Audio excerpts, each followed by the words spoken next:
A guy called Robert Zooks made this map. It's the aquifers of the world. So you can kind of see, that's the Amazon aquifer, and then up there, that's the Mississippi aquifer. And over there is the Ganges. But it's really quite fascinating to see the living, like all what we've got in terms of maps in our mind when we call up the globe is socio-political construct that is at its very best a few thousand, but mostly 200, 300, 400, 500 years old. And this is a living planet. The other thing is right, superimposed. So Daniel, if you look at the map of Kenya, you'll see there's a little bite out of the bottom of it. Mm-hmm. And that bite is Mount Kilimanjaro, the highest mountain in Africa. Mm-hmm. 22,000 meters. No, 22,000 feet. Okay. Yeah. All right. So what happened, as you know, Kenya was part of the British colony. East Africa was part of the German colony. The Kaiser was very jealous that both of the biggest mountains were in Kenya. So Queen Victoria gave him Mount Kilimanjaro as a birthday present. Yeah, that shows you how strange the world, like we have come along a little bit from those kind of gestures of giving away other people's land as if it was ours. And I was actually reflecting, even read up a little bit on Smuts, because of course he also was part of the first wave of colonialism, but then fought against the second wave of colonialism as a colonizer defending the colony he colonized. Yeah, exactly. It's so great to talk. Now we're going to just get straight into this conversation. I thought I want to start having a conversation with you around Smuts just as a framework for the holistic concept. And basically, I was quite closely involved in the Smuts frame because my uncle was his personal bodyguard. Mm. My uncle Willem van Wyk was a captain in the police force, and he accompanied Smuts on his farm. And Smuts taught him about botany and taught him about trees. So that my uncle eventually went on, once he retired from the police force, to becoming an authority on wood, on trees, writing articles, and it was all due to Smuts' influence with his passion for botany.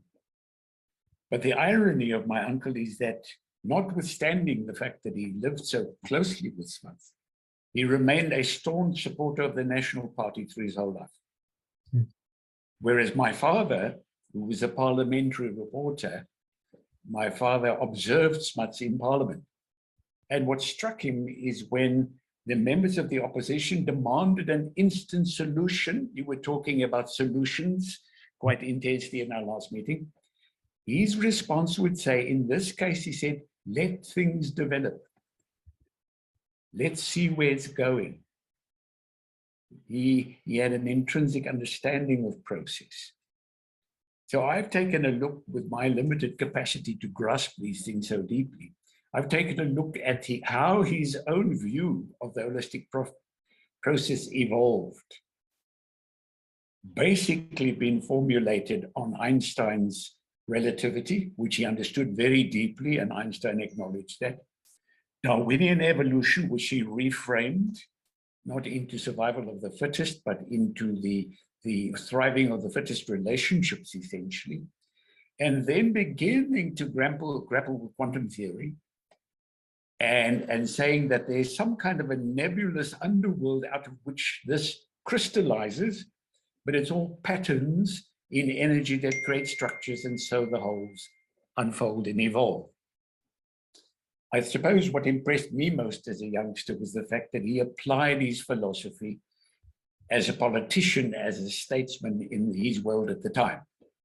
So the unification of South Africa from separate British colonies and republics into the Union of South Africa, his work with the League of Nations, his work with the United Nations organization, and particularly his fascinating contribution to the whole debate about human rights. Very controversial.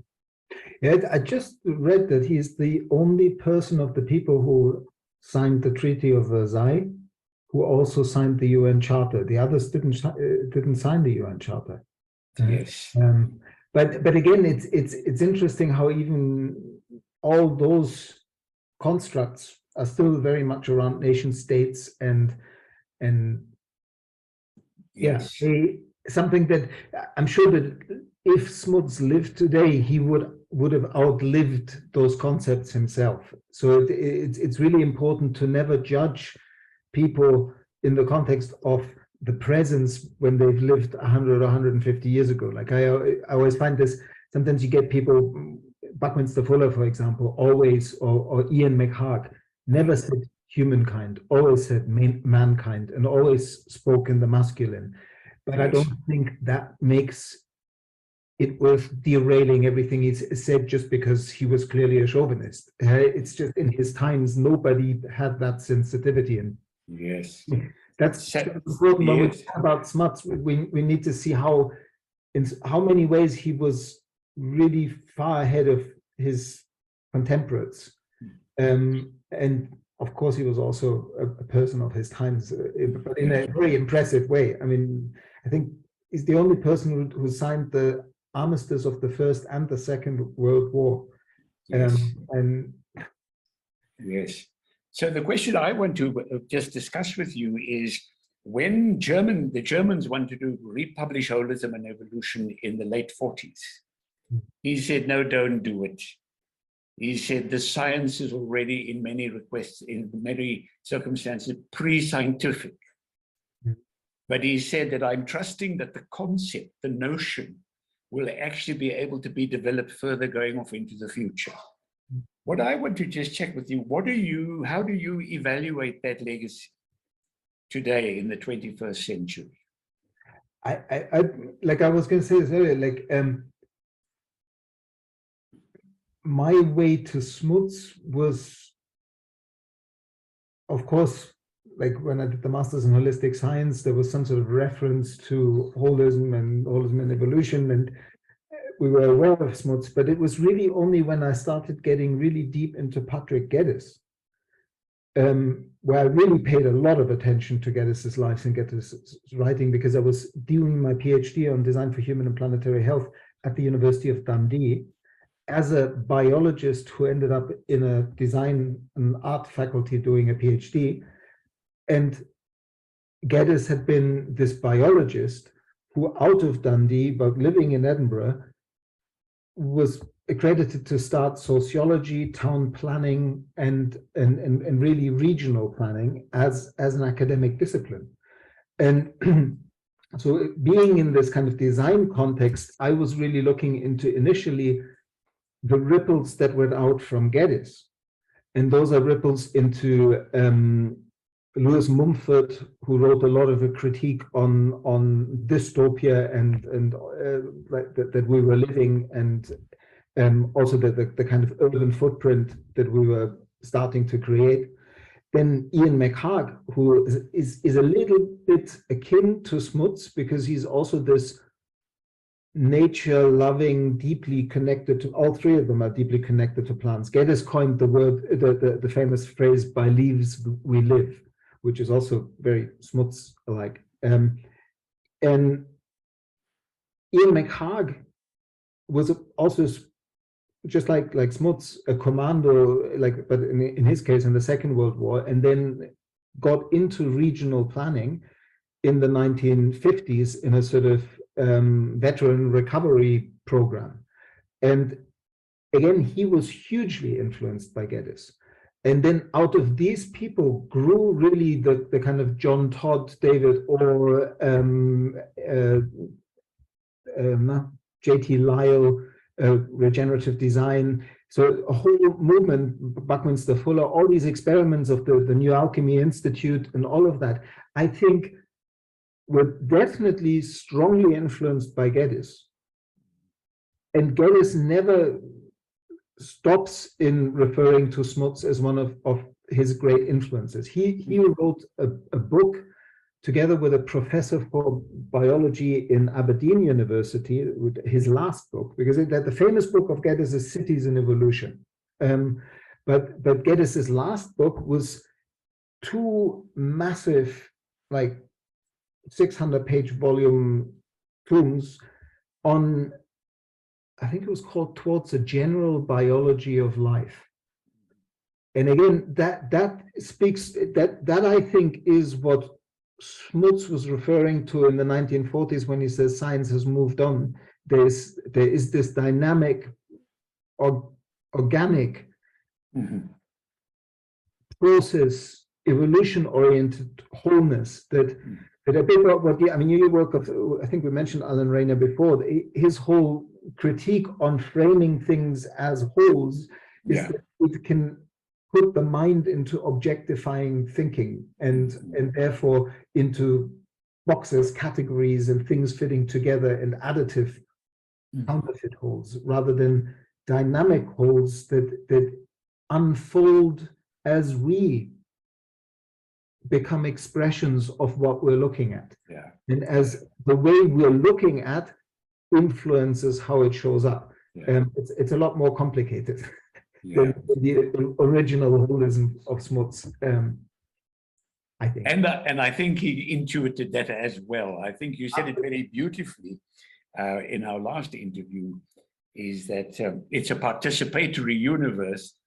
And when we were looking at the whole issue of wellness and well-being, you mentioned Andronovsky and the whole notion of salutogenesis, that it is an emergent property and it is about a sense of connection and a sense of meaning. So what I like to refer to there is dynamical coherence, an entity that has an identity, that has a structure, but it is in a constant state of dynamical adaptation to maintain its coherence within itself and its integrity in its relationship with its context. And I think he was pointing to that, but didn't put it in that language. He wanted to rewrite the book. So just developing on from there, for Smuts, the human personality with a capital P was critical. And when he drafted the preamble to the United Nations Declaration of Human Rights, he spoke about the worth of the human person, of the human personality. And Eleanor Roosevelt, who was co-authoring the preamble with him, couldn't get that. She said it was the rights of the person. He was looking at personality as this unfolding conscious creature, and that the human rights should actually be where nations create the kind of environment in which that ongoing human becoming could be enabled. And then he said, and I'd be interested to hear your perspective on that, he said that that was the crown currently of the evolutionary process, this emergence of a self-aware personality that was also able to transcend its own identity into a relationship with the deeper ecology in which it functions. How do you see that in terms of this question of human becoming that we explored last time? Wow, okay.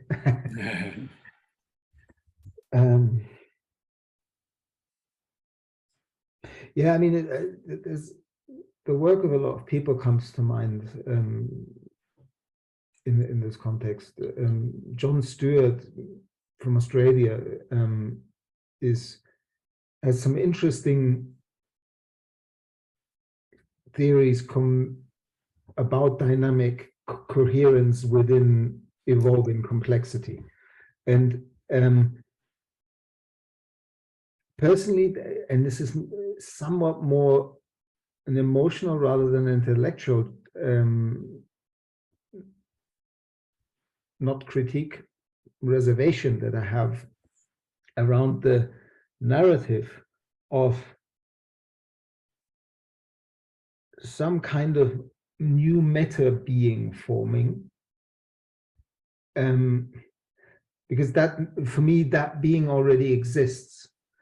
And and a limitation of defining it into this is what it is, and therefore subduing its component parts is one way of understanding this sort of larger, we're waking up, the universe is waking up to itself and seeing and understanding itself through our eyes, yes, but also through the eyes and capacities to be and experience of a sequoia tree or an emperor penguin or a blue whale, and all of them are significant, and I think that, yeah, I don't know Smuts's work enough, but what you were, if I understood you correctly, you were talking about personality with a capital P of the whole of humanity waking up to something.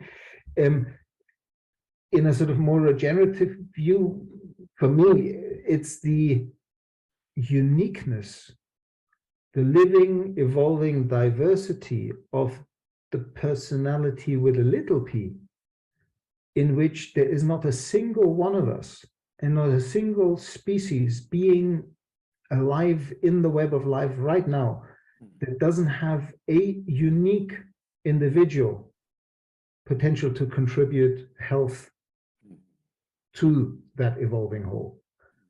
And for me, it's you see the kind of, there's two flip sides of the same coin. We like Wilbur, I think, once said that you can reduce the world to Gaia. So in a similar way, like the danger is to reduce the world to a awakening wholeness that is dynamic, because it opens, to my mind, the back door that then that wholeness is, rather than an emergent property of the appropriate participation of those individuals, it becomes a sort of Chinese ecological civilization concept that is, let's just unite everybody under the good will for everyone. Who doesn't conform gets told that's not okay.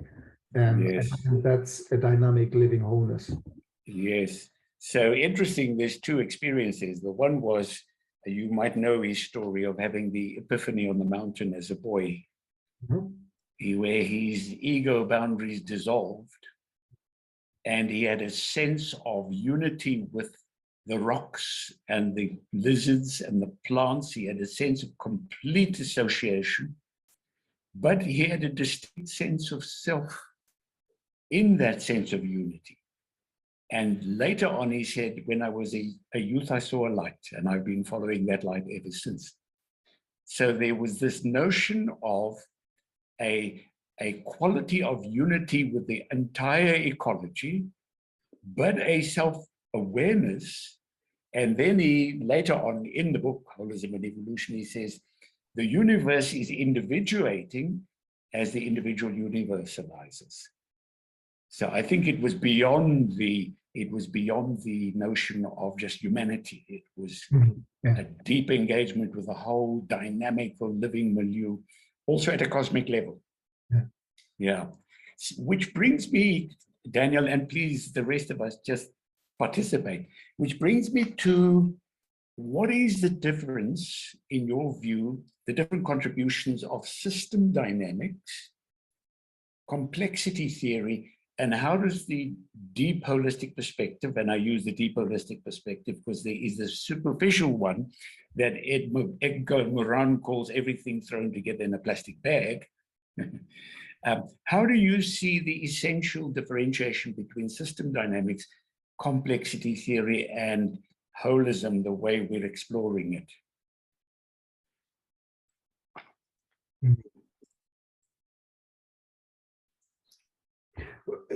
Maybe each one of them are a bit like Korzybski said, they're maps that we shouldn't confuse with the territory, but they're very, very useful maps. And they speak to different dimensions or ways of engaging with the participatory, dynamic, evolving totality that we're expressions of. And I personally find that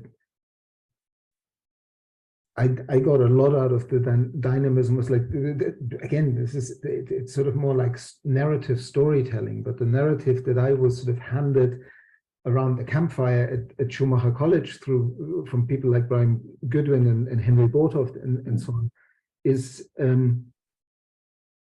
precisely, I think we spoke about this last time, excuse me if I repeat myself, I don't actually remember so exactly what we talked about last time, but this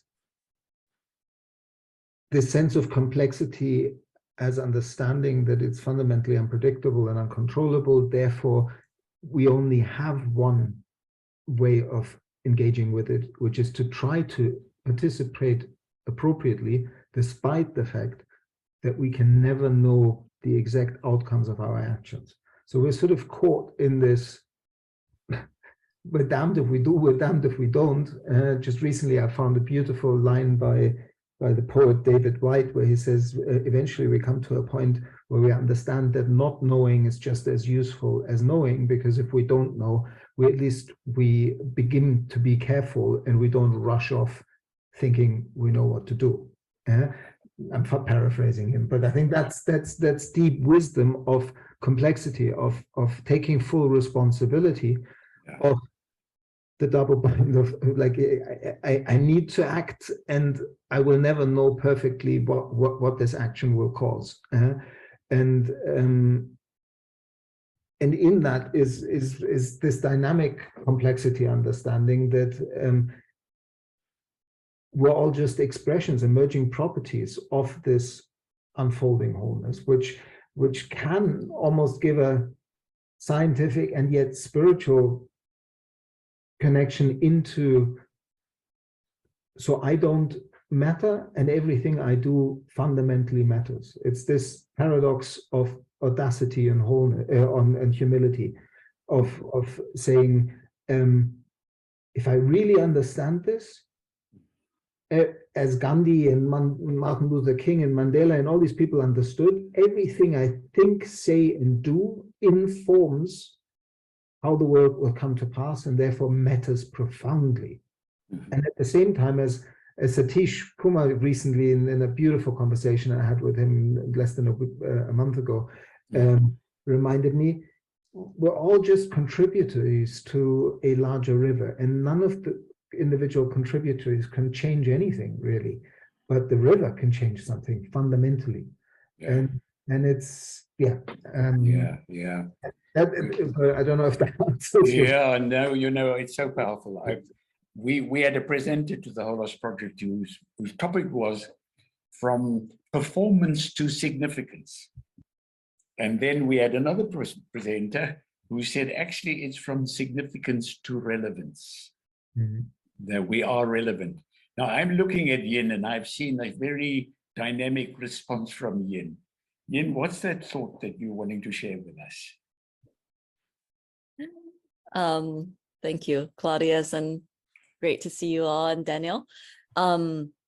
Audacity and humility. I've been recently thinking a lot about what is it that makes certain human beings make a big commitment larger than themselves, right? Beyond survival, beyond doing well in this life. So what makes them become kind of the force that can possibly direct the course of the river, right? Because once a commitment is made, everything achieves a greater level of coherence, I would say, right? And then everything that they do and every challenge that they face, even in the people near them, it contributes to the whole. So I've been thinking sort of early on in one's life, is there something in one's youth or earlier developmental levels, right? Like the smut story of that sense of oneness, I have a belief that it's actually quite common. It may have different impact on different psyches, but I observe my child, I remember we have a child the same age. I think they have some shades of that experience. And so Ken Wilber talks about these development levels quite a bit, this sort of nature consciousness, but it's not the beyond end all of the developmental levels in terms of feelings of integrity and so on. So it's a peak experience. It's both PEAK and PEEK experience of what could be. And so it is a light. It's a light that guides their actions. And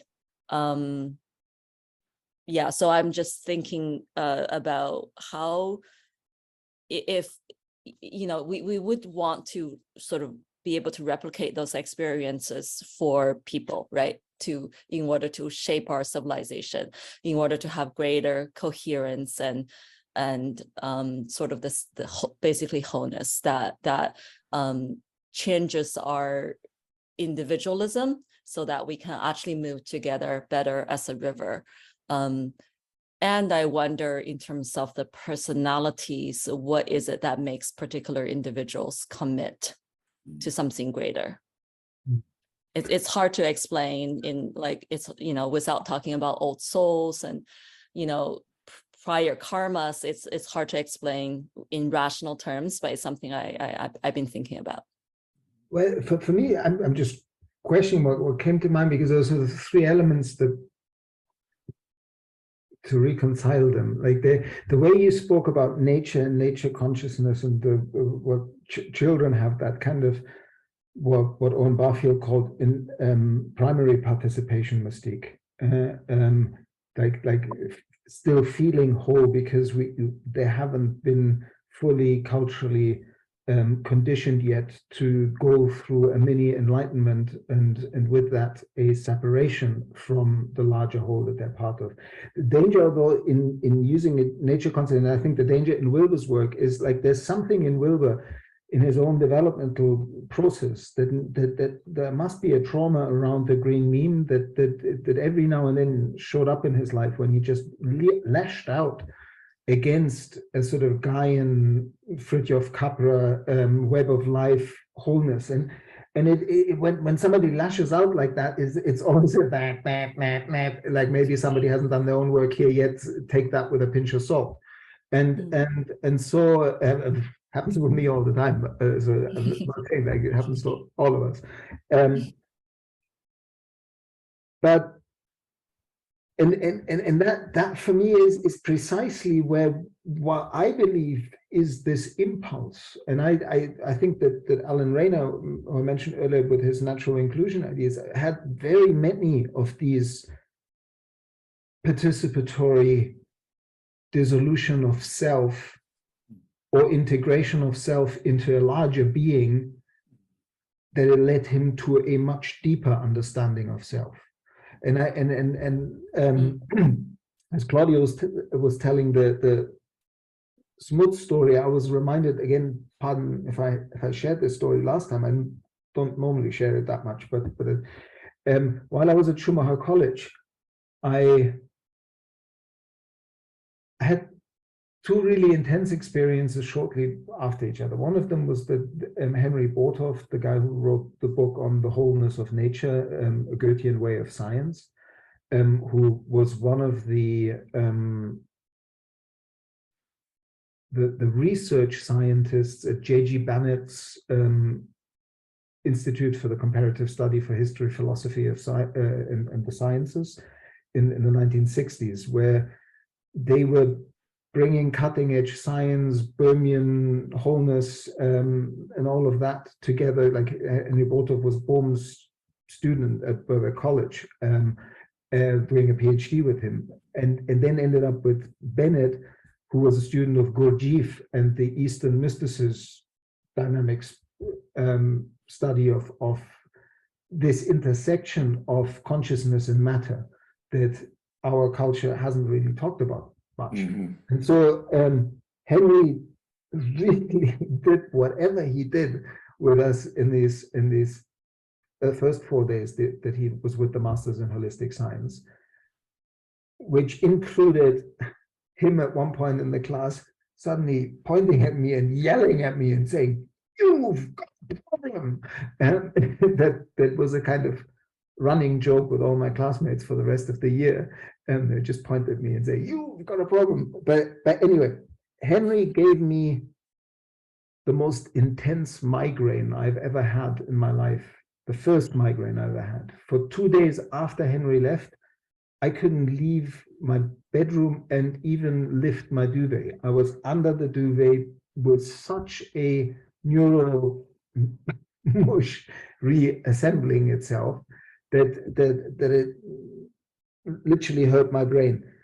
And not so much later, after Brian Goodwin's, and then, because it's an interesting mix. It's this weird sort of highly scientific mix that you're exposed to at Schumacher College, but then it's also kind of Jungian, the ways of knowing we referred to last time, the not just the intellect, the sensing, feeling, and intuiting being part of our capacity to really perceive wholeness as ourself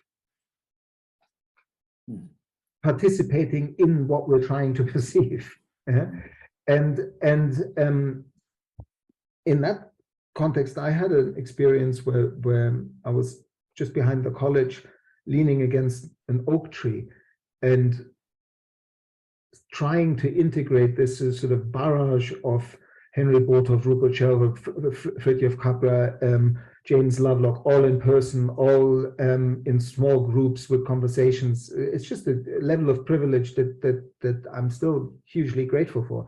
And I've had an experience of leaning against a tree and closing my eyes and feeling like I was falling into myself, as if I was falling into the vastness of space. And it was a dynamic, almost like what are these called, toroidal structures, like this toroid of energy that left me how long later, still not really clear how long it was, with one sentence, which was, the inside is bigger than the outside.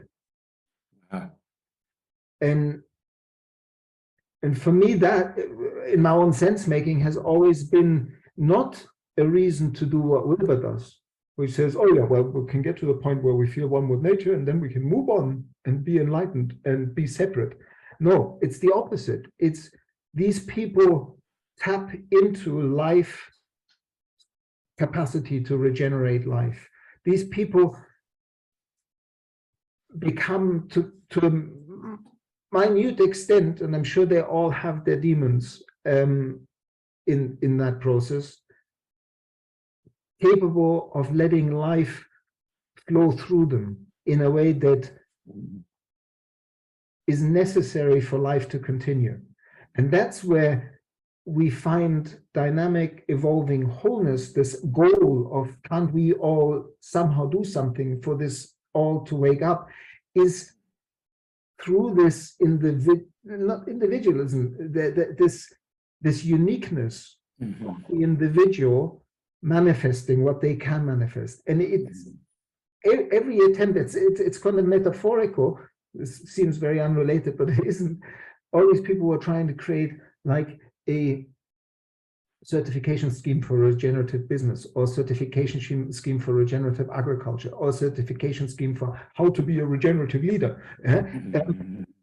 They missed the point that the minute you solidify it, the minute you try to perfectly, in the service of all and for a better humanity, try to give it one way of being, seeing, and doing, you're doing the exact opposite of what you're trying to do, or you're building the infrastructure that can be co-opted in a blink. So that's the other thing. There's lots of people right now working like crazy because it's a great ethical ideal that we could all participate in this, every decision that needs to be made. It sounds, sociocracy, it sounds like freedom. It's like everybody, pure democracy. But then we live in a time where algorithms control what people think, do, and want in a way that they're not even conscious of. And so all these people building a participatory democracy platform from the ground up based on crypto, so we can all make decisions on everything and everybody's got the right, they're building a structure that I think could actually be co-opted to do the exact opposite of what they're trying to do. And it's weird how we really have to watch out what methods we use and how we this way to take place.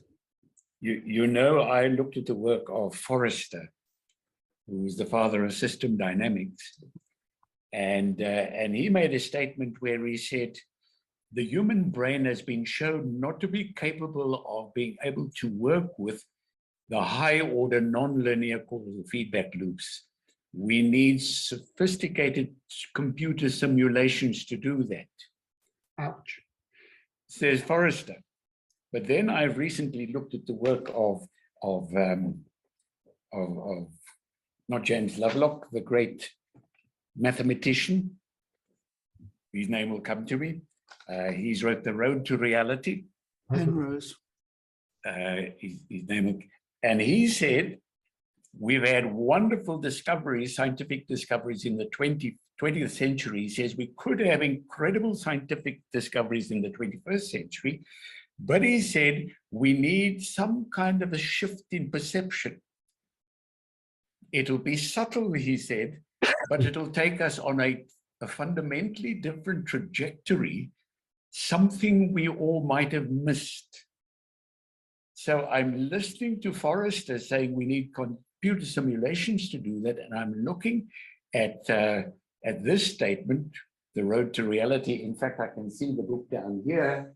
It's Roger Penrose. Roger Penrose. Something subtle that we all had missed.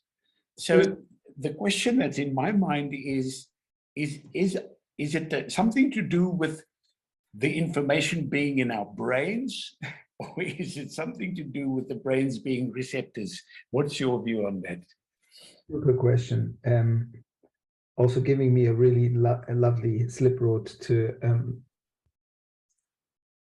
point out that I think that we're making a somewhat laughable mistake by assuming that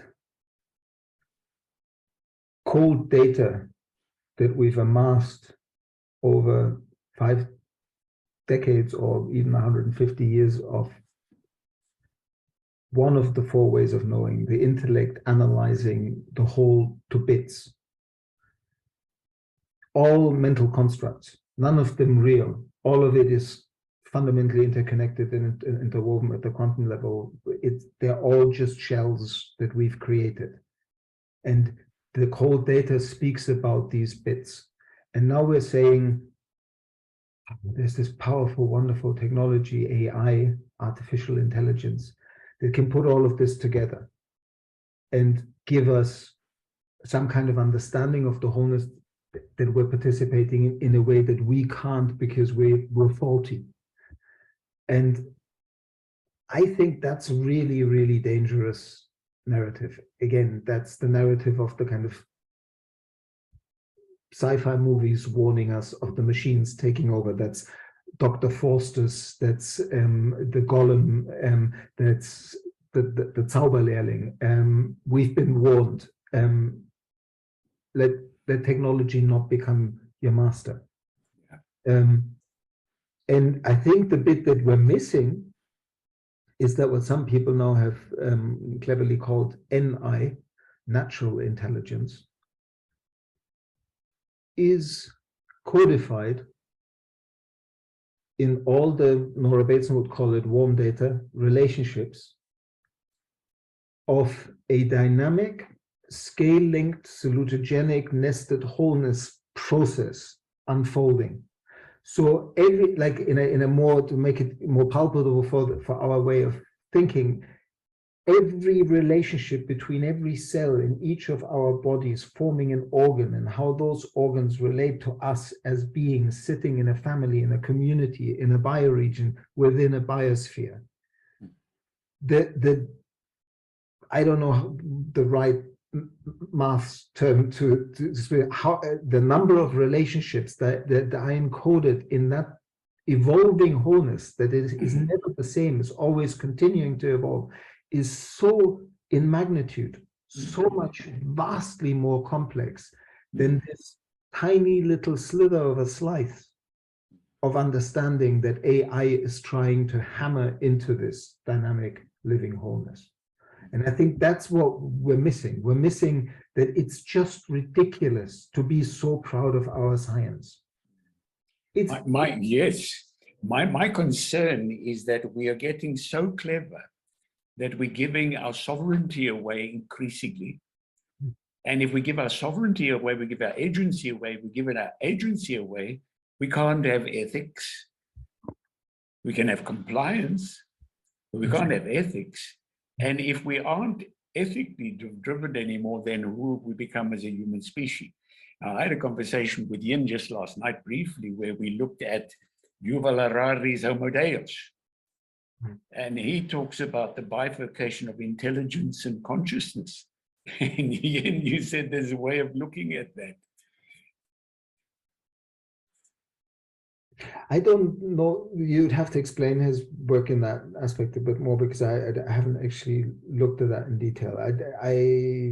It doesn't resonate with me, the bifurcation between intelligence and consciousness, but just as a concept, I'm not familiar with it enough to comment on it. Okay. So essentially, he's saying that intelligence will be about problem solving, and problem solving will be increasingly taken over by artificial intelligence. But consciousness is about experience, about feeling, about relationships, and that's a different dimension. And my sense is we're on a wrong trajectory. It doesn't talk to me. That sounds like that psychologically. That sounds like the Cartesian split opening up an even bigger gulf. It's just the logical consequence of a way of thinking that will make sense to shed lots of people, but it's an expression of the story of separation. I mean, and this is me critiquing it without having actually read it. And the left-right hemisphere conversation is powerful and has helped a lot of people, and even helped some sort of social healing of different ways of seeing. And there's a danger, like as far as I know, that there's a huge plasticity in the brain in its even late stage evolution after trauma, to be able to cross over, reconnect, take over functions of the left to the right, and vice versa. So why do we need yet another strong dualism to help us evolve our thinking? I think that it's when we frame things too much in these dualisms, we begin to sell old wine in new wineskins. That's a very powerful concept. Thank you for that. I wanted to thank you for offering the warning about McGilchrist's work, that it can be so readily misunderstood by the left hemisphere. But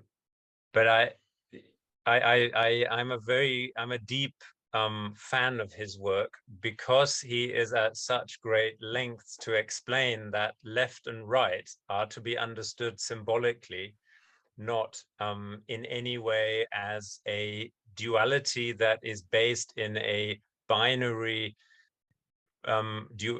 duality or reality that is split. Rather, he's at pains to say that reality is always unified, and that we have two ways, at least two ways at the very basic level of understanding the world. So there are two narratives, and these two narratives, they stand in a dialogue with each other.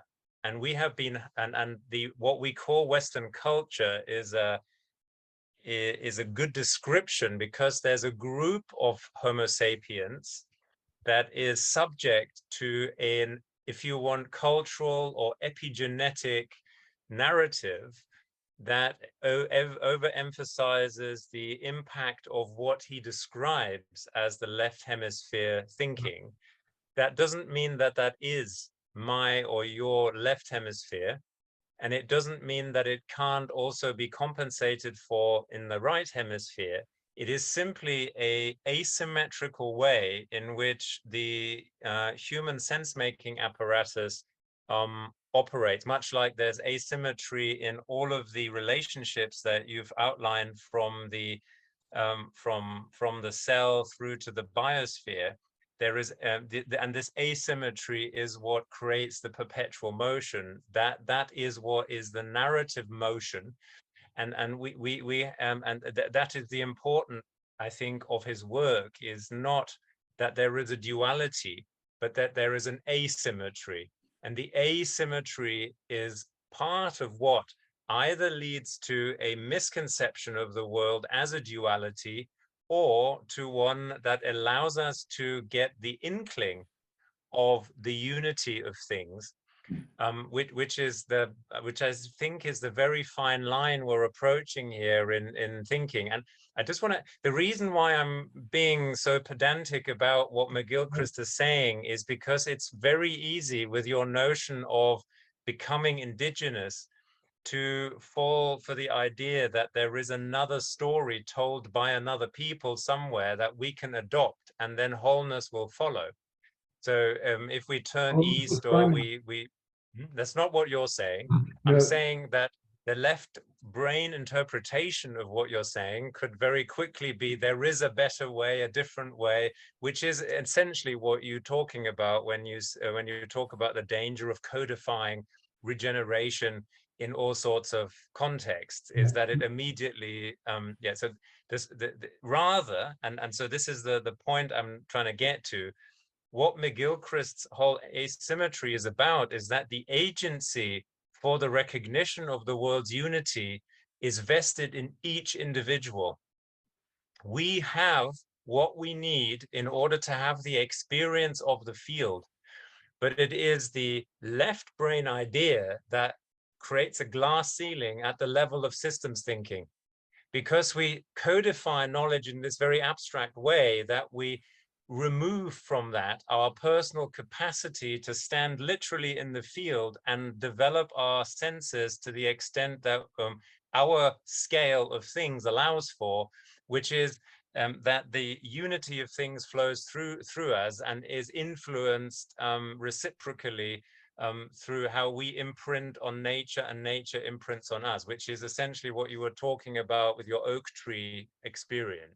That is fascinating. First of all, just briefly as a meta comment, I called up this completely oversimplified left brain, right brain thing because I've been annoyed by how many people refer to it and build entire chiringuitos like trainings and conversations to train people around a very, very shallow, not even understanding of McGilchrist's work that you've just described beautifully, but a kind of another dualism, and it's a similar way that I find with a lot of people that have done deep work in the regenerative world, to see, like, there's a beautiful conversation I had with Tyson Yunkaporta on the other podcast, where we sort of reflect both of how, as an author, for example, you have to let go of others completely bastardizing what you've said and using it in a completely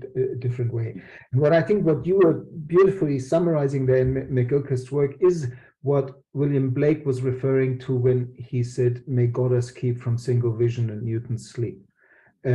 It's not understanding that as powerful as this way of seeing is, there are other ways of participating. And Bothoft said exactly the same thing, but he calls it that he speaks of two different ways of consciousness that are both informative but mutually exclusive in the present moment when you're engaging in the whole. You can it's like a Kuhnian Gestalt switch. You either see the world that way or you see it that way, but you can't see both cubes at the same time. You know that cube that where one ball is there.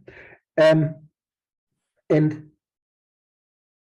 the Goethean way of seeing that Henry Bothoff so deeply explored as one of the verbalization manifestations and deep practices, because Goethe really practiced this. He didn't just write about it.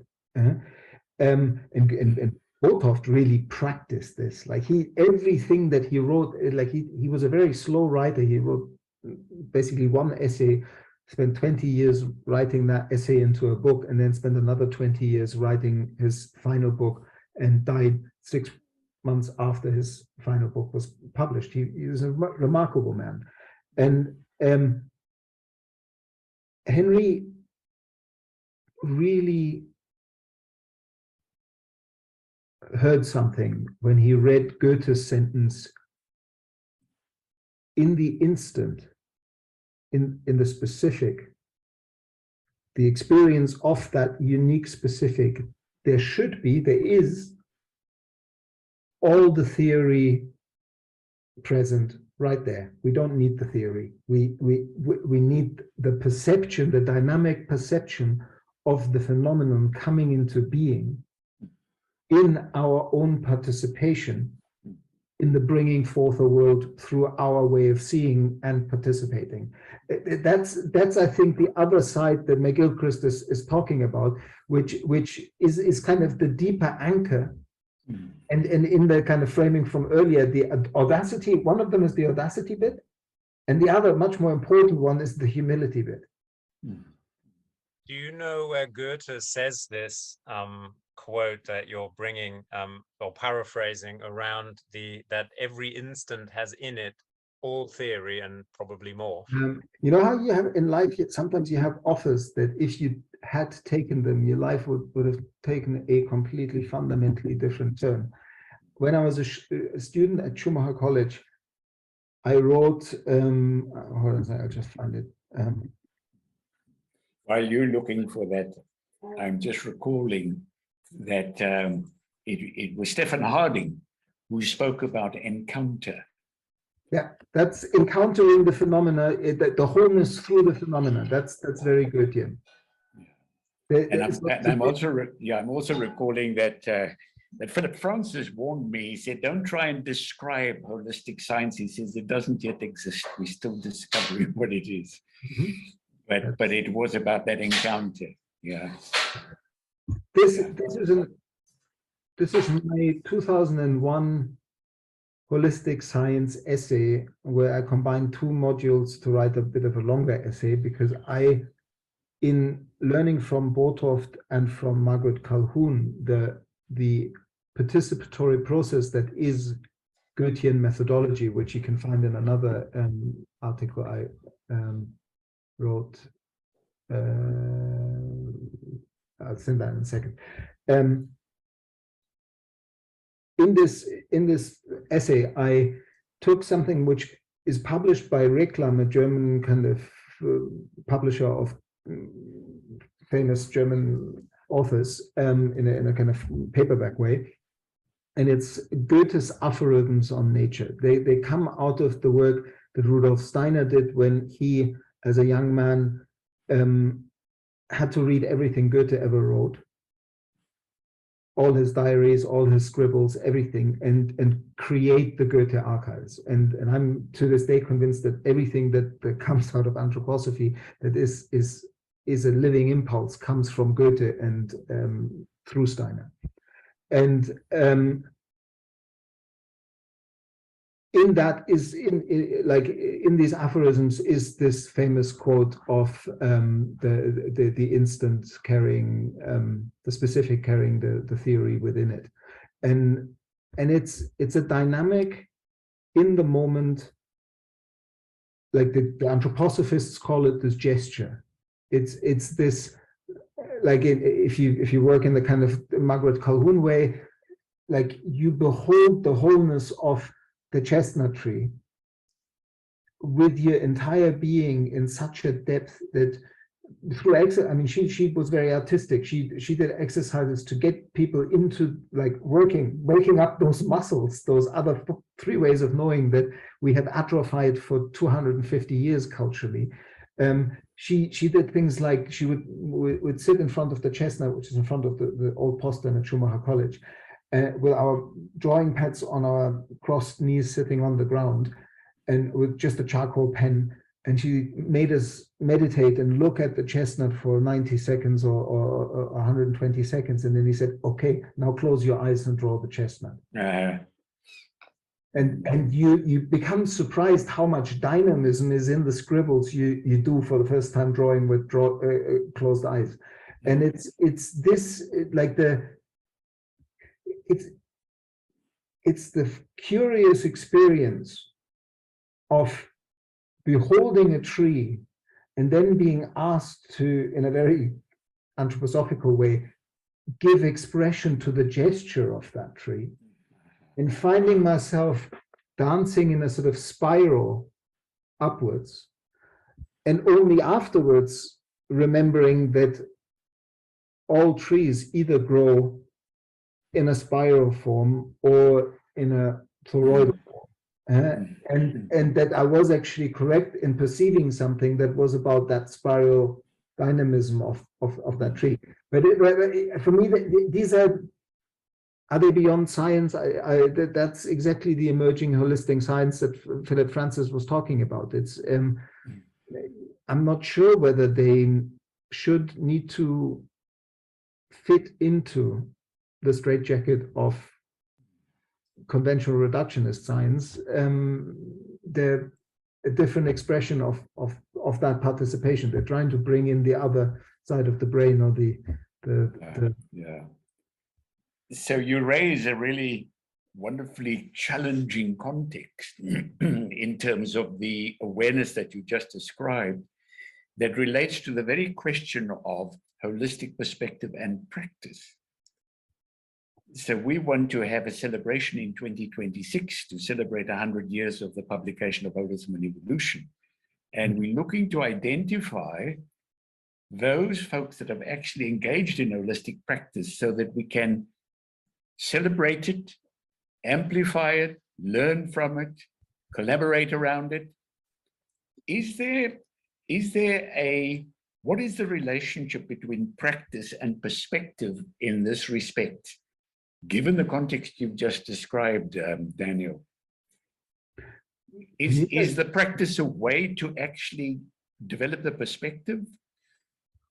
Well, I mean, since we're on this kind of one school of actively working on what we're talking about that has been there for a long time, which is basically the Goethean people. This is, hold on, where are we?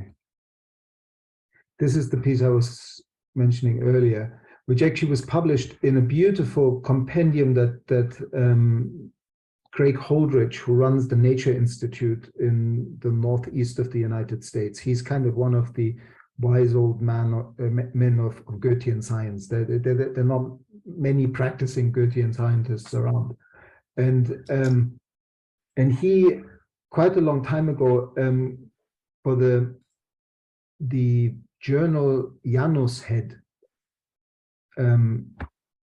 working with the holarchy motion of the Janus Head, they did a special edition on Goethean methodology. In that article, I describe both the way that there's a number of people who try to codify or explain Goethe's way of working, and Henry had his way of bringing people closer into that way of seeing. Margaret had her way. She has a beautiful little book out that is basically about drawing plants, and through the drawing getting into this dynamic way of seeing the phenomenon. Like the Goethean, you might have seen this before, they often do this beautiful laying the leaves that go up the stem as they develop, or throughout the time of development, in a sort of arch. So you see how dynamic form evolves. It's the Goethe's metamorphosis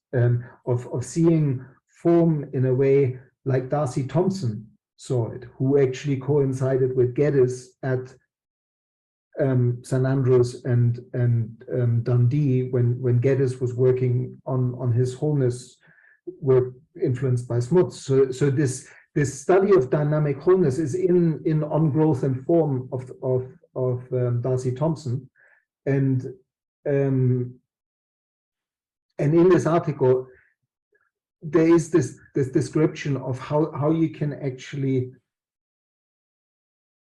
develop a scientific methodology of perceiving the dynamic wholeness of a woodland or a situation, and do science like what we were doing in holistic science 20 years ago.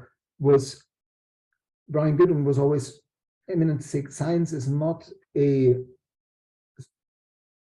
subjective consensus making activity, it's an intersubjective consensus making activity. So we can explore other methodologies, but it only becomes science if many of us follow this methodology, apply it to a certain context, and then come to an agreement of what the phenomenon speaks about. If we all say that, well, that tree says to me it's sad, and the next person does the same methodology, it says, to me it feels very happy, then they need to sort out who got it wrong or right.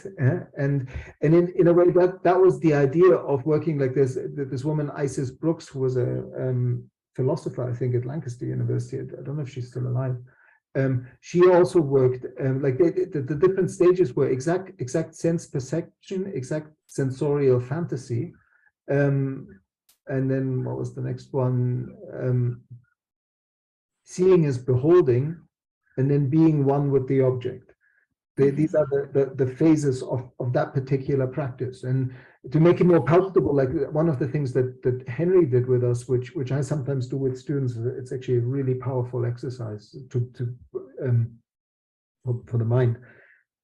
I remember Henry came into the class in these 3 days that caused the migraine that I spoke of earlier, and gave us all a nondescript gray pebble that he had picked up from the driveway of Schumacher College.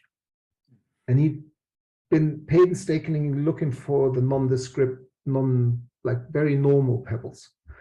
And he asked us to just hold them in the palm of our hand in front of us, and then asked us to completely zoom out everything else, just focus on the detail that we saw on that pebble in front of us, go into a sort of deep breathing meditative state while doing so until he told us to come out of that.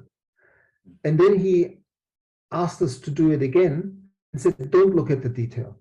Every time your eye gets drawn into any of the details of this stone, stop yourself, look at the whole. Look at the stone as a whole. And then we did it again for 90 seconds or 2 minutes or something. And then Henry was a good one for letting you the cliffhanger. Like he would just repeat that for us for 15 minutes, and we're going, where is he going with that? Okay, let's keep going. And then he'd say, okay, now put the pebble down, close your eyes, and bring the two together. And then we'd have an experience in ourselves, and then we would work on that collectively. And it's a very powerful way of making people understand the two ways of consciousness, the two ways that McGilchrist calls it, the different ways of perceiving dynamic wholeness, and yet trying to have them both inform our understanding of, in that case, the dynamism of an object. Anyway, that was a very Goethean way into this. Yeah. By the way, Goethe was one of the chief inspirers of Jan Smuts. Goethe and the poet Walt Whitman. Why am I not surprised? Yeah. So I think this really is intriguing because I know, Joshua, you are particularly concerned about social justice, about the quality of human experience, the quality of human relationships, the way that we create our institutions. And what you've been really emphasizing last time was that localism, associating into regenerative neighborhoods, really engaging at the level where I think you put it beautifully, where you said we become representatives of the wholeness of the area that of the neighborhood that we come from. How does one then start that practice in a neighborhood to create that experience you just described? It's really hard. Well, at least for me, it's very hard, because I live on piece of land that I've become the custodian of on an island that isn't my birth bioregion. I'm German, my wife is English, our daughter was born on this island. Both me and my partner have been outside of our normal culture for probably as long or longer than our half of our lifetime.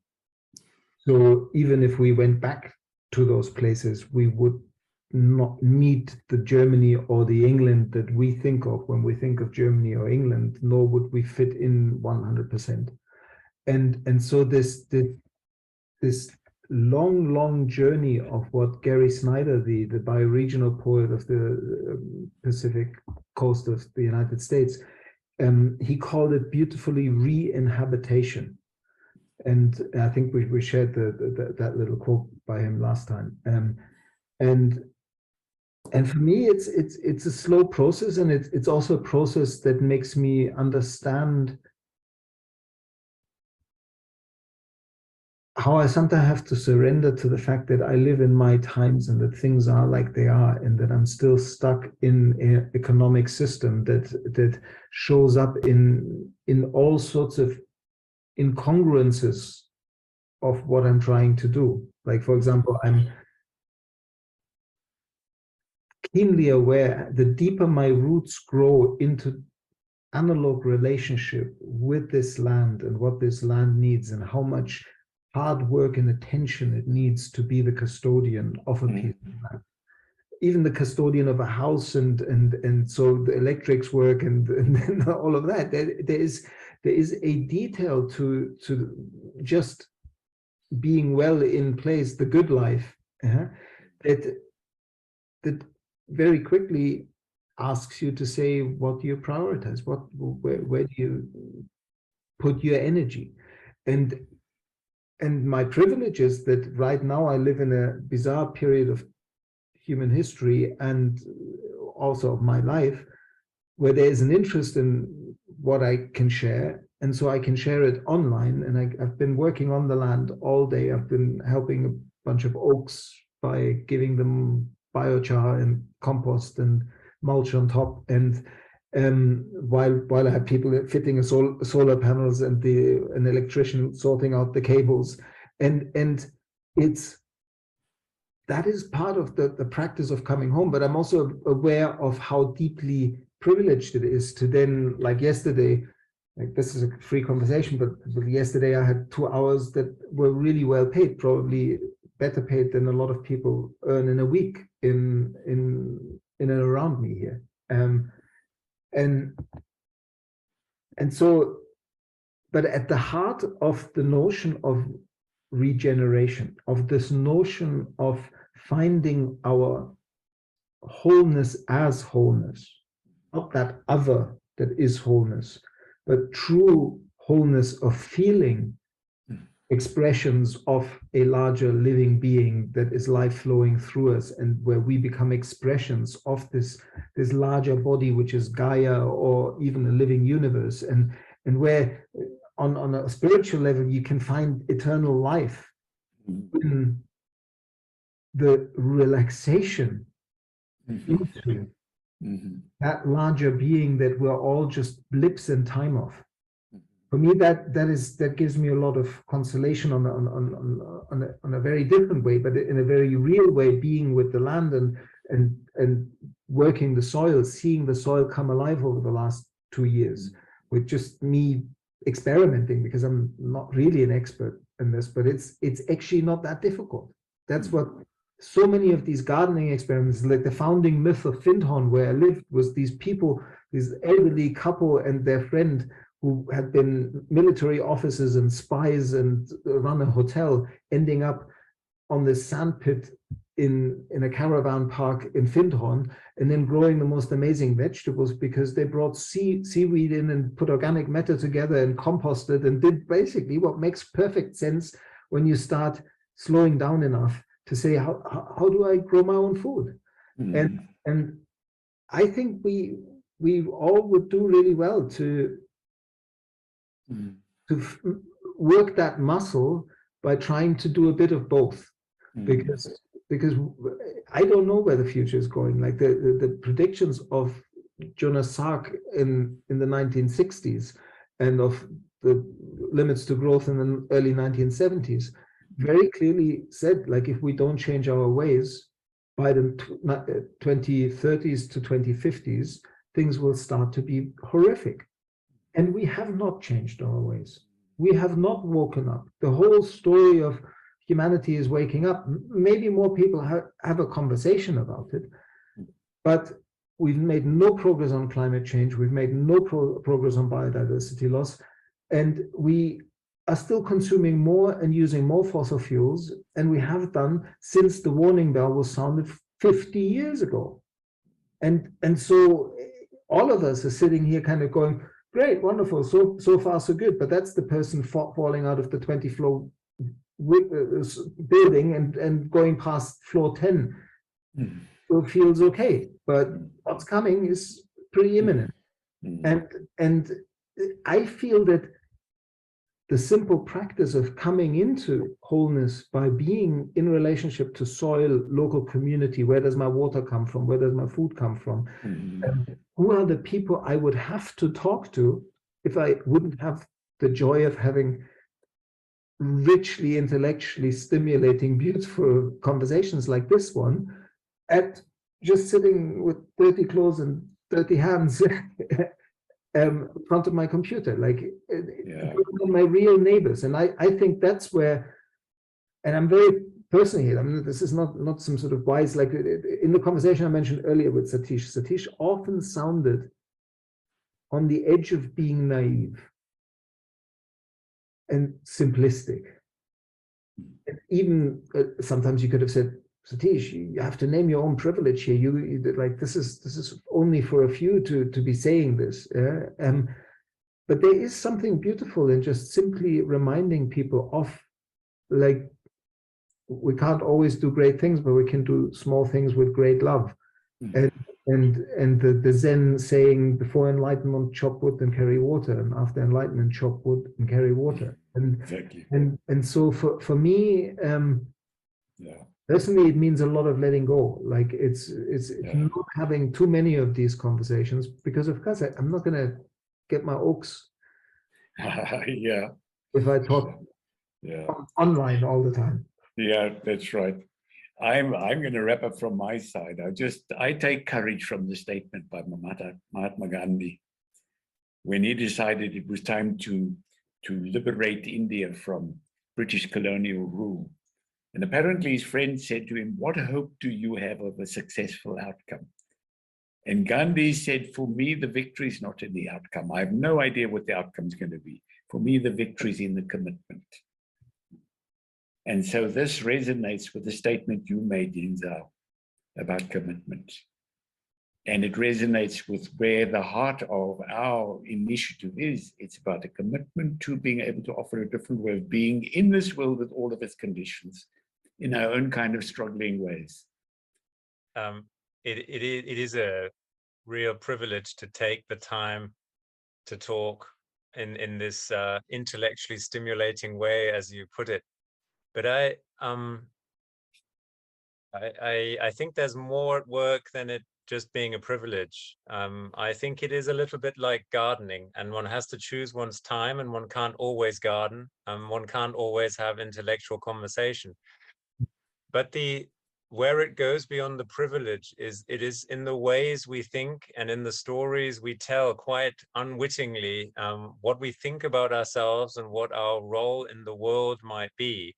And the exercise of that muscle, it is through words that we recognize the capacity to tell our own story. And when that is not kindled, when people who haven't thought about it in the way like you don't go out there and don't share that capacity to think for yourself, people do go to sleep, or the reverse, they don't wake up. And it is so unless you sow the seeds, there will not be a harvest. And by that I don't mean that you put what you think is the seed in there. You know, you're obviously it is what needs kindling is that the agency is at the individual level, not at the institutional level. This won't be solved through any form of codified knowledge or program. It will be because if there will be a change, it's through individuals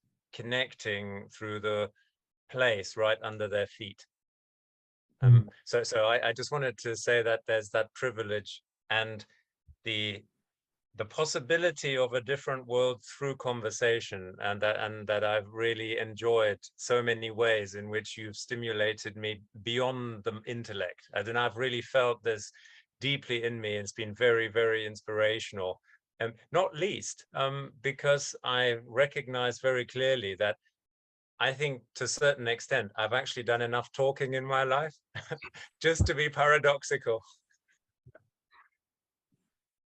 Yeah, it's always so interesting how sort of the same themes bubble up in different conversations, right, in our different spheres. So the note you landed on, Daniel, about the deceleration, I think it's an important one right now. How in the West Coast of the United States, people are talking a lot about rest as resistance. So I think a big commitment that we're all making in a way is to have all these things, right? Have the intellectual conversations, have meaningful work, have the time with the soil, but it's also a commitment overall to slow down significantly and not really, basically sort of a level of trust that is different. I would say trust for emergence, trust for the solutions that we don't know, right? What you said about the not knowing, that if we slow down enough, we actually have more of a chance to hear it, to be able to materialize it. So thank you. I really enjoyed this conversation. Yes, thank you so much, Daniel. First of all, by inspiring me to do something that I have been wanting to do, but just didn't get to do it yet, which is just walk 30 minutes out of my house here in Düsseldorf and visit the Goethe Museum. Right. Excellent. It's about time, I would say. And talking about that, if it's okay for you, I read a very short poem to you. Please. The title of it is Meaning. Aren't we all looking for the meaning of it all? And if there is, then that's great.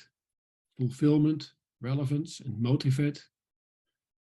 Answers to who, where, what, and how I am and why. Simply to self-identify. To make some sense out of this world. To contribute for a better world. Just don't overestimate, because lack of meaning does not mean we have no meaning. That was a short one. Beautiful. So I just wanted to touch very shortly on the topic that we also discussed last time, and that was hope. And I've again listened in also what you said at the end about, you know, where we are in this time, where we are living in. And when I walk out of this door and I engage with my daily business, I meet a lot of people that are just lost or not knowing or confused. And there's definitely a lot of work to do in the area of accelerating consciousness.